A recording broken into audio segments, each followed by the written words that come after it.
Hey, how's it going, everybody? My name is Spencer Ostrowski, and this is Delivering Sports Show.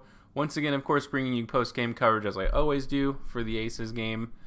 So they took care of business at home, surprisingly played up to the bigger competition finally for the first time this season, beating, other than the LA game. First game of the season is not really too much to look at. Usually kind of random, especially you see that a lot in the NFL as well. In any case, this is the first really big game they won in the season. This isn't just taking care of business against a bad team like New York. This is a top team. They were first in the West, which doesn't really matter in the WNBA. But in any case, they're a top tier team, a team that you would love to see the Aces be, especially without their best player, who of course is out for the season. So the game was really up and down, pretty hard to watch at some points, but always exciting. I was actually able to bring my buddy with me.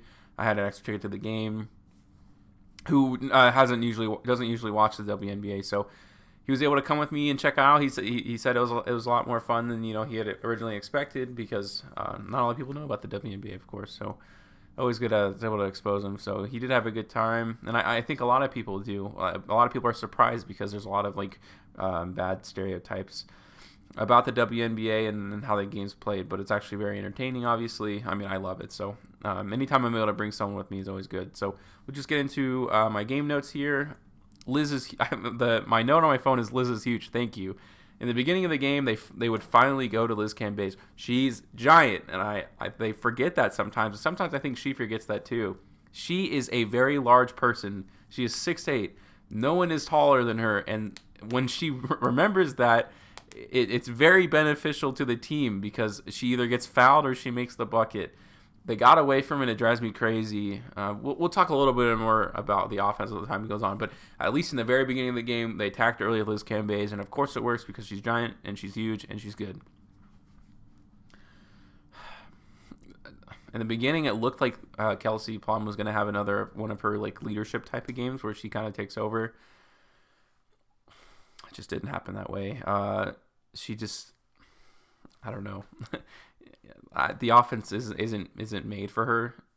It's not made for any guard, and specifically Kayla and Plum have been struggling all season. Outside of Plum has had her really good games, a couple of 2-game stretch, and then Kayla McBride will have her big game every once in a while. But at the end of the day, they always look uncomfortable in the offense, and it looked like Plum maybe was going to have a little bit of space today. She had some 3-point shots, but it didn't work out.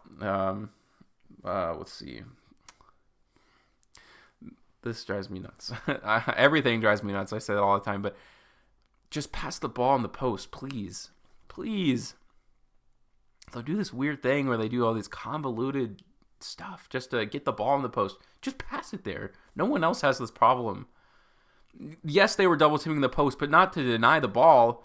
You don't need to do all these weird screens and physically force the ball into the post. Just everyone get the frick out of the way and just pass it in the post. It should be that simple, but they make it seem not that simple. It's crazy to watch. Oh, okay, so obviously Lloyd went down with an ankle injury, which I found out later. And this is just a league note, in general. It's not just an Aces problem. When she went down, first of all, I was concerned, obviously. You never want to see a player get hurt.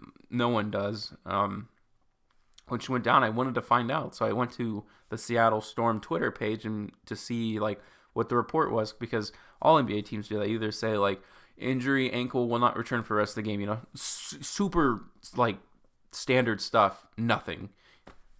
Why? I'm holding this league to the same standards as I would the NBA, and everyone should. There's no reason why they can't do this.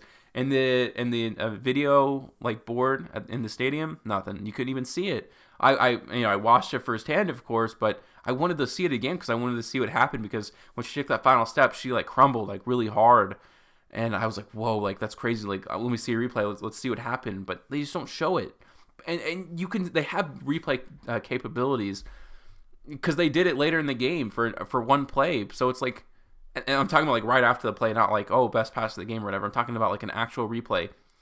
When I go to a game, I expect to get the same experience as I would at an NBA game, whether it be Phoenix, whether it be Memphis, whether it be Golden State. That replay monitor is for us, the fans, that we paid money to go to the game to get the full experience, to see everything, because we don't have the benefit of being at home and watching the game on TV. We can't rewind the game. We expect the video board to provide that experience for us, and they don't do it all the time. So I hope Lloyd's okay. Obviously, I mean, that's the main thing, but just in general, like, the WNBA has to have itself at a higher standard and provide that standard experience that we all expect. So that bothered me. This is more, again, they played a lot better in the beginning of the game than they did in the second half, bar maybe the last 2 minutes of the game. The offense was much less about plays, which normally would be a bad thing, but too many plays is not good either. For example, like, if you want to take an NBA team that's very play-centric, you would think of the Utah Jazz. Their coach has like a huge playbook, and it's like very hard to learn, whatever. This team is not the Utah Jazz. Like, they don't need to run a set play every time. Like, let there be some sort of motion in the offense, and it seemed like it was like that in the beginning. They were finding A'ja and Liz Cambage and just natural parts of playing basketball, which I think is a really good thing, instead of forcing it like they did in the last game. So I thought that was a really good. They got away from the second half, and I'll talk about that more. My game notes are in order from what I saw like during the game, so we'll go from there. They double teamed in the post a couple defensive plays. It never works, and it always causes a basket for their team. I can't talk about it any more than I have. It's excruciating to watch. Player rotations are better than they are. I still think all the stars should be playing 32 minutes a game, but they aren't always. In any case, there's always an all-star on the floor at all times.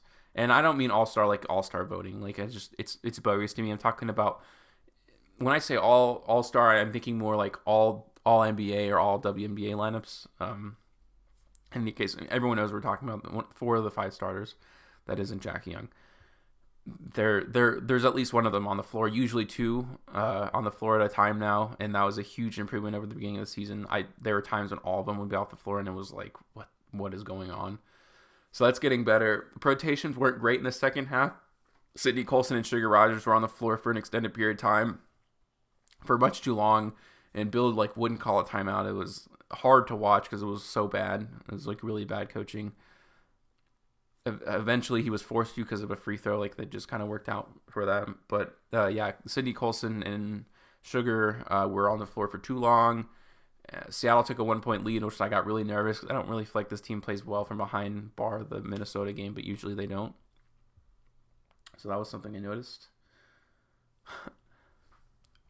This team, I say it every episode, whether they win by 30 or they lose, this team's defensive mentality is live and die by the 3. Not offensively, I'm talking about defensively. They're willing to die by the 3. And you see in this game, the only reason Seattle was in this game at all for the entire game was because the Aces would go under on screens. Can Bill please sit them down during a timeout and be like, hey, don't do that. Go over the screen, because we have 2 monsters named A'ja Wilson and Liz Cambage in the post, as we saw in one of the last plays of the game. Go over the screens, please. I'm begging you. If you see this, please. It's awful to watch. The teams dropping threes on us when we don't hit any is keeps other teams in the game. It's already talked about video replay. Swing the ball out of double teams. So Seattle's entire mindset throughout the entire game defensively was double team, mainly in the post. Sometimes they would in the perimeter.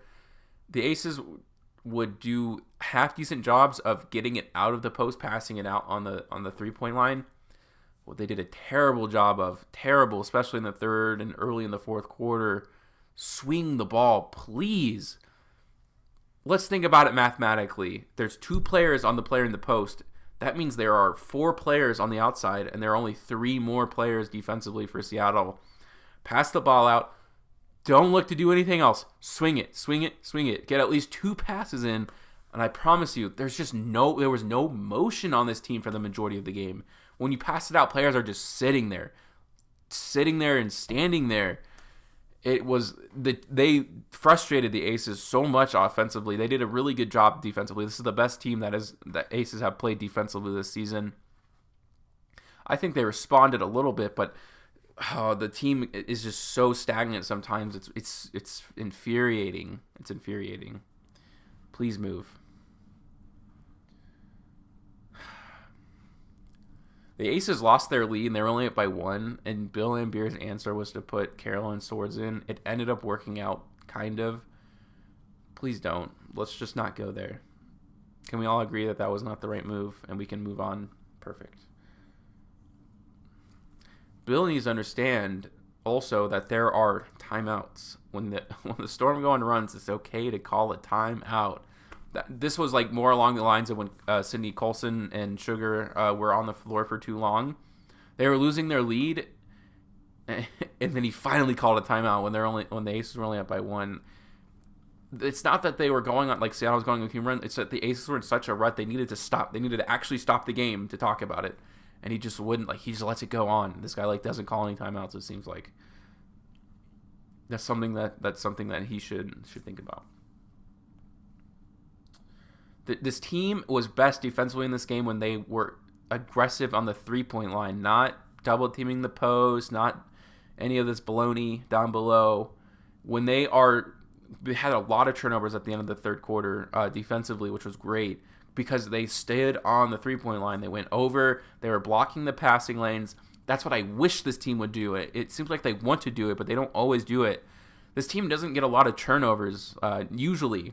But at the end of the third quarter, you could see something that was great. They were defending the 3-point line. They were not allowing easy passes to go along the 3-point line, which was huge. And it was the difference maker in this game. It's the reason the Aces won. It was the end of that third quarter. If there was no end of that third quarter, I don't think the Aces win this game. And the greatest part, because the Aces did win. Of course, I'm always so hard on the team, but I just like to say things that I notice. A'ja is awesome. I mean, if you watch the Aces, you already know that. But she's had a pretty, all in all, a pretty rough season. But you can tell she has such a winner's mentality, and she was getting really roughed up tonight, getting bumped, and they weren't always calling fouls. But she worked through it. She worked through the double team. She worked really hard to get her baskets today, and of course, she hit the biggest basket of the game that put the Aces up in the last minute of the game. And that just says something about her, that she's probably been frustrated a lot this entire season. She's a little bit in that sophomore slump type of area. Her shot's not falling as much. But at the end of the day, she's like, I'm the captain of this team. Give me the damn ball and let me go to work. And, I think she did a really great job of just taking over, when she needed to. Hitting some big free throws, getting the big basket, the big layup.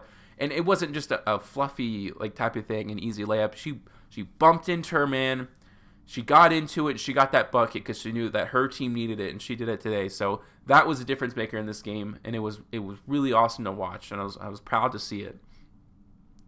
So that's my post game analysis. If you guys have anything else to say, obviously I didn't really talk much about Liz Cambage, who had her biggest game in an Aces uniform, especially with that big block at the end of the game, which was great. But I don't want to make these videos too long. They're just post game analysis. But if you guys want to continue the conversation in the comments down below, I'll always reach out to you guys. I really appreciate everything everyone says. So thank you so much for listening, and I can't wait for the next game.